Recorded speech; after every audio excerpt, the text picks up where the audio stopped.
Pete appeared to be in pain. Oliver immediately took action, using healing magic on Pete's back. Oliver would channel magical energy to regulate Pete's magic flow. However, this was only a temporary solution. It turned out that Pete's body was still not accustomed to regulating magic flow for a female body. Afterward, Pete felt better. Nevertheless, Oliver believed that this would continue to happen until Pete's body adjusted. Nevertheless, Oliver was ready to help whenever they were in the same room.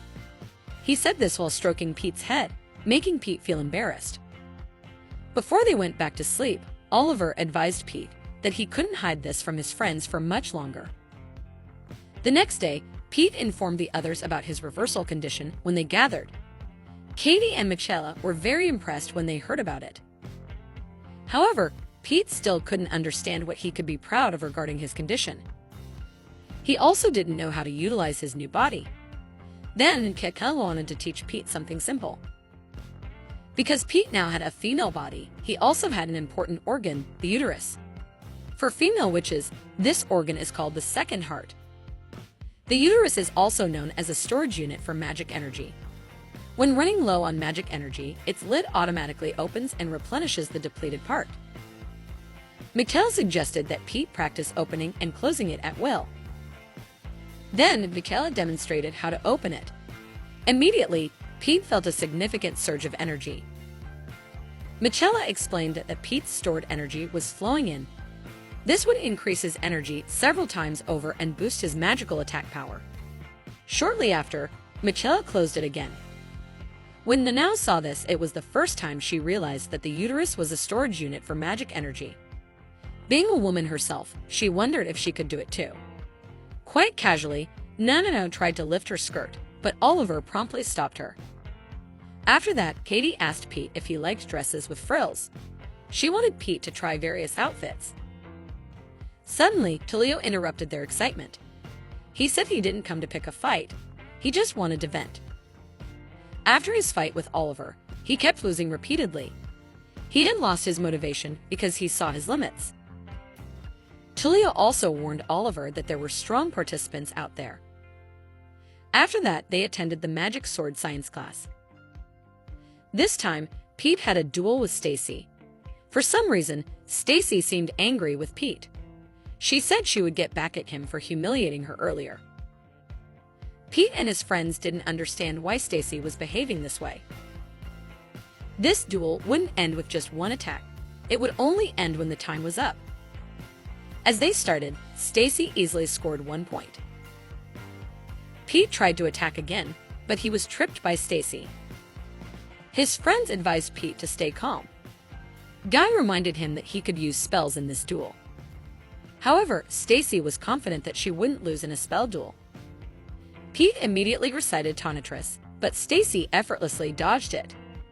Katie wondered if Pete didn't want to make use of his current body.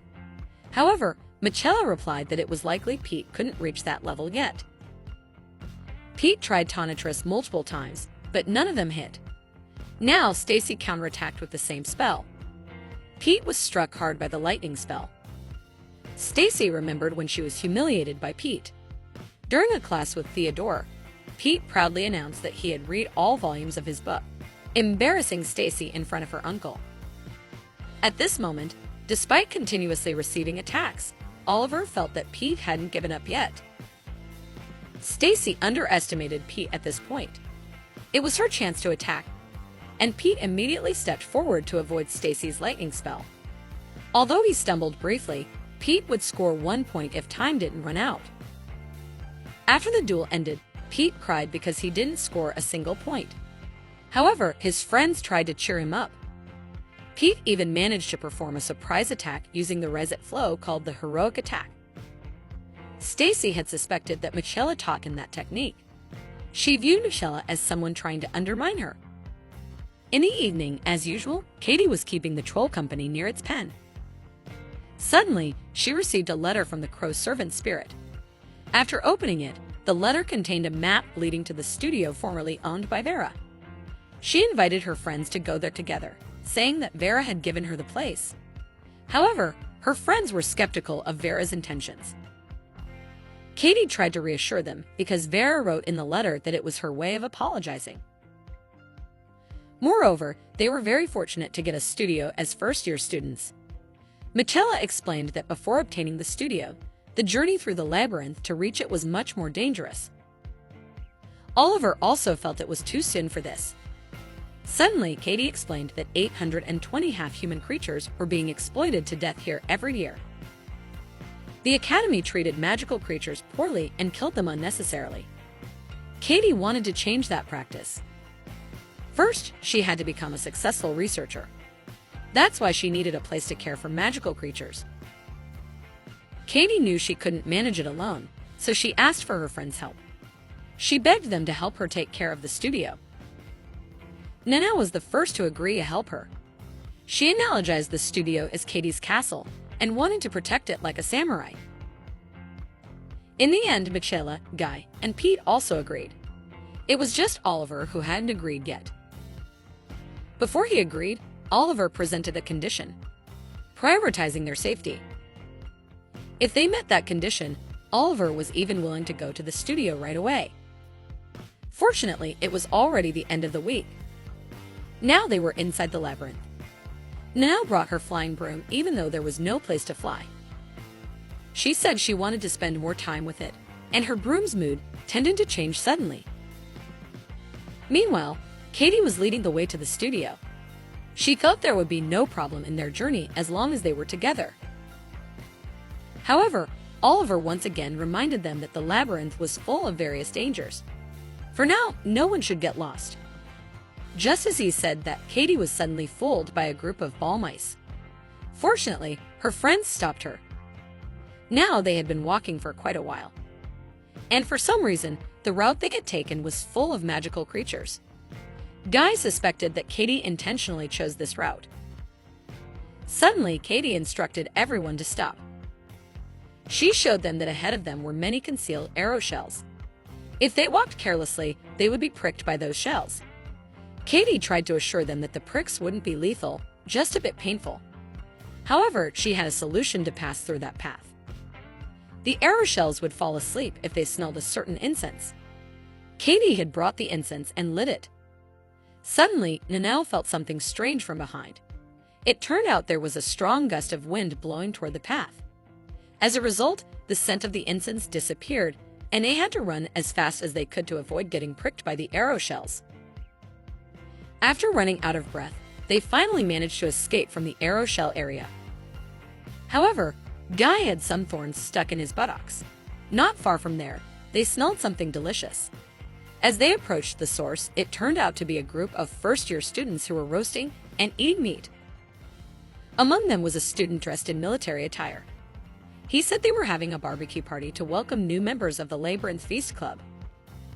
The club members were looking for any creatures in the labyrinth to eat. Some of them even had blurry vision from eating mushrooms. The club president casually told them to drink the antidote. After finding out what they were cooking, Katie and the others lost their appetite for the enticing smell. After leaving the scene, Michela informed them that the club president was quite famous. His name was Kevin Walker, known as the Survivor. Rumor had it that Kevin had disappeared on the lower floor of the labyrinth for half a year and then returned alive during his own funeral ceremony. Suddenly, Guy invited the others to have a barbecue too. They went to a food vendor inside the labyrinth. The vendor asked them what kind of ingredients they wanted, whether they just wanted to be full or have a lively party. Oliver replied that the most important thing was that it tasted good. The vendor provided them with a large quantity of ingredients at a low price. He even gave them a bonus as new customers. Not long after that, they finally reached their destination. Katie solved the riddle using the clues on the map, and a wall in front of them opened up to reveal a studio. The place was spacious and well-equipped. Afterward, they started cooking with the ingredients they had bought earlier. Guy took care of the barbecue, and Katie made soup. Michela was lost in thought while the others were bustling about. However, she wasn't bored. Michela was actually amazed because it was the first time she had experienced something like this. She even had a suggestion to give the 6 of them a name. Because this moment was so precious to her, She wanted to make it special. However, they were puzzled about what name to use. Suddenly, Nanatsu stood up and asked the others to unsheath their swords. They formed a circle and pointed their swords toward the center. As a result, the blade tips that overlapped each other resembled a sword flower. In Nanatsu's hometown, this was called a kenka, a form that symbolized the relationship between warriors. They didn't need to swear to be together forever. They just needed to remember the shape of the flower that bloomed today. No matter what happened in the future, their blooming flower of today would never wither. And so, Nanatsu proposed the name Sword Flower Group. They all agreed. From this moment on, these 6 individuals were the Sword Flower Group. At the end of the episode, Stacy seemed to have defeated another competition participant. Then Faye came to share interesting information. She said that Michelle and the others were inside the labyrinth. Upon hearing this, Stacy felt it was her opportunity to attack them.